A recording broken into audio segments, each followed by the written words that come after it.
Bakery ஸ்டைல்ல banana cake செய்யலாமா? இது ரொம்பவே நல்ல சாஃப்டா நல்ல ஃபிளப்பியா இருக்கும். அஸ்ஸலாமு அலைக்கும். ஹாய் ஃப்ரெண்ட்ஸ், நான் குக்கர்ல தான் செய்ய போறேன். முதல்ல குக்கர்ல உப்பு போட்டு ப்ரீ ஹீட் பண்ணிக்கலாம். விசில் எடுத்துட்டு மூடிடுங்க.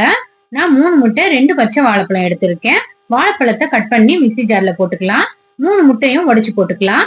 முட்டை போடுறதுனால டேஸ்ட் ரொம்பவே நல்லா இருக்கும். 1 spoon vanilla essence, 1/2 cup melt பண்ண பட்டர் போட்டு மிக்ஸில அடிச்சிட்டு ஒரு பவுல்ல மாத்திக்கோங்க.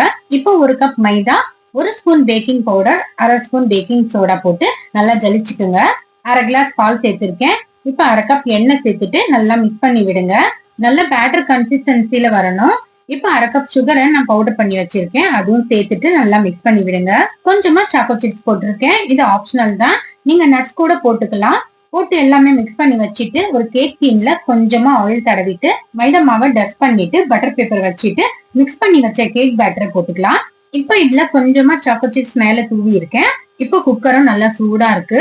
சாக்கோ சிப்ஸ் மேல தூவிட்டு குக்கர்ல வச்சிடலாம்.